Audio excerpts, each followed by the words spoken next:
Hello guys, welcome to current affairs फंडा। दोस्तों, staff selection commission SSC की ओर से एक फॉर्म निकाला जाता है ऑफिसर कैडर के लिए, जिसका नाम होता है सीजीएल, कंबाइंड ग्रेजुएट लेवल का एक टेस्ट होता है। तो अभी एसएससी ने कुछ बड़े बदलाव किए हैं, तो बहुत सारे बैंकिंग एस्पिरेंट हैं, वो इंटरेस्टेड हैं, वो ये चाहते हैं कि बैंक के साथ में हम क्या एसएससी का फॉर्म भरें, ये हमारे लिए भर्ती रहेगा क्या।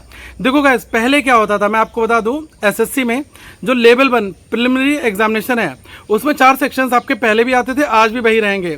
आपका एक होता है जनरल इंग्लिश, और एक आपका होता है रीजनिंग एबिलिटी, और एक आपका है क्वांटिटेटिव एप्टीट्यूड, और एक आपका है जो है जनरल स्टडीज़। ठीक है, तो ये जो चारों सेक्शंस हैं ये आपके आते हैं 25 मार्क्स के, और एक क्वेश्चन 2 नंबर का होता है, तो 200 मार्क्स का हमारा प्री होता है।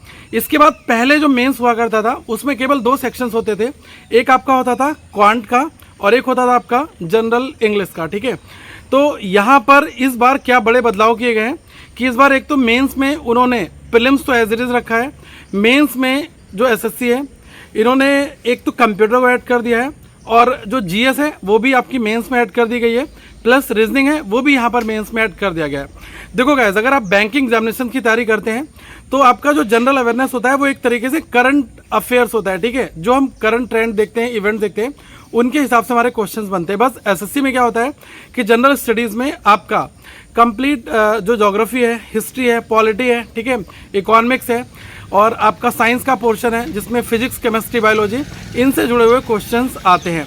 तो प्रीलिम्स में जो क्वेश्चंस हैं वो तो 25 आते हैं, लेकिन गाइस यहाँ पर जो मेंस है इसमें वेटेज काफ़ी बड़ा कर दिया। आप लोग साइड में देख पा रहे होंगे, ये हमारा मेंस का नया लेआउट है, जिसमें रीजनिंग के इतने क्वेश्चंस होंगे, क्वांट के, और जो आपका इंग्लिश सेक्शन है प्लस आपका कंप्यूटर है, तो ये इस फॉर्मेट में रहने वाला है।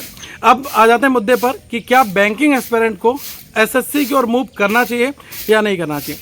देखो गाइस, अगर आपको लगता है कि आप बैंकिंग के साथ में फिजिक्स, केमिस्ट्री, बायोलॉजी और साथ में ज्योग्राफी, इकोनॉमिक्स, पॉलिटी, इन सब चीज़ों को आप मैनेज कर सकते हो, क्योंकि देखो डीप में तो पढ़ना पड़ेगा, क्योंकि मेंस में सिचुएशन अलग होगी, प्रीलिम्स में क्वेश्चंस अलग होते थे। पहले बार क्या करते थे लोग कि 25 क्वेश्चंस के लिए प्रीवियस ईयर के सारे क्वेश्चन बना लिए, ल्यूसेंट पढ़ ली, तो इससे काम चल जाता था।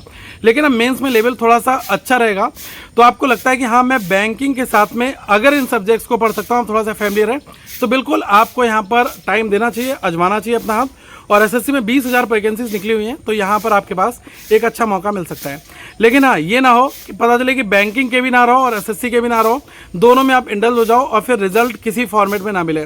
तो ऐसी मिस्टेक बिल्कुल हमें नहीं करनी है। हमें कोशिश ये करनी है कि वो एग्ज़ाम देना है जिसमें हम अपना 100% दे सकें और हमारा सिलेक्शन भी हो जाए। ठीक है, तो बैंकिंग में वैकेंसीज आती रहेंगी। अभी SBI PO, SBI clerical, IBPS PO, IBPS clerical, बहुत सारे फॉर्म हैं, तो आप इन स्टडी को इम्पैक्ट ना कर दो। देखो, मेरी राइट एडवाइस ये आपके लिए होगी कि अगर आप इस प्रेशर को झेल सकते हो कि एसएससी और बैंक दोनों पैरेलल चला सकते हो, आप कन्वीनियंट हो, तब तो आप तैयारी करो। अगर आपको लगता है कि यार नहीं, मेरा इफेक्ट करेगा, ये सिचुएशन है, ठीक है। और जो बैंकिंग के मैथ्स है उसमें आपको पता होगा अरिथमेटिक होता है, आपके डेटा इंटरप्रिटेशन होते हैं, और क्वाड्रेटिक इक्वेशंस, नंबर सीरीज, ठीक है, डेटा सफिशिएंसी, इसी टाइप से हमारा सिलेबस रहता है। बट एसएससी में क्या होता है कि आपका एक तो अरिथमेटिक वाला पोर्शन पूरा होता है, प्लस एडवांस का पोर्शन होता है।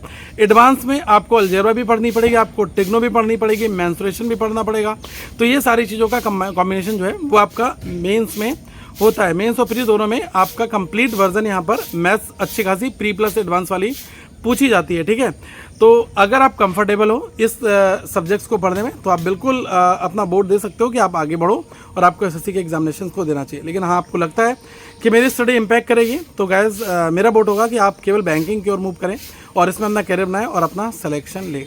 या तो आप एसएससी मूव कर जाओ या तो आप बैंकिंग में रहो, दोनों चीज़ें साइमल्टेनियसली तैयारी करना थोड़ा सा टफ है। लोग कह देंगे यार कर लो, गोल्डन अपॉर्चुनिटी आ गया, अब इससे क्या लोगे, 20,000 वैकेंसीज हैं, क्रांति ला दो, फलाना धमाका। लेकिन गाइज बहुत सारे लोग हैं जो बैंकिंग में बहुत अच्छे हैं, जो थोड़ा सा अपने आप को पुश करेंगे तो उनका सिलेक्शन हो जाएगा। वो सिलेक्शन आपका ना रुके, दैट इज़ वाई ये वीडियो मैं यहाँ पर बना रहा हूँ। ठीक है, और गाइस आप सभी को पता होगा कि जो जनरल अवेयरनेस है, करंट अफेयर्स, वो कंप्लीट करंट अफेयर्स फंडा यूट्यूब चैनल पर मिलता है पीडीएफ फॉर्मेट में।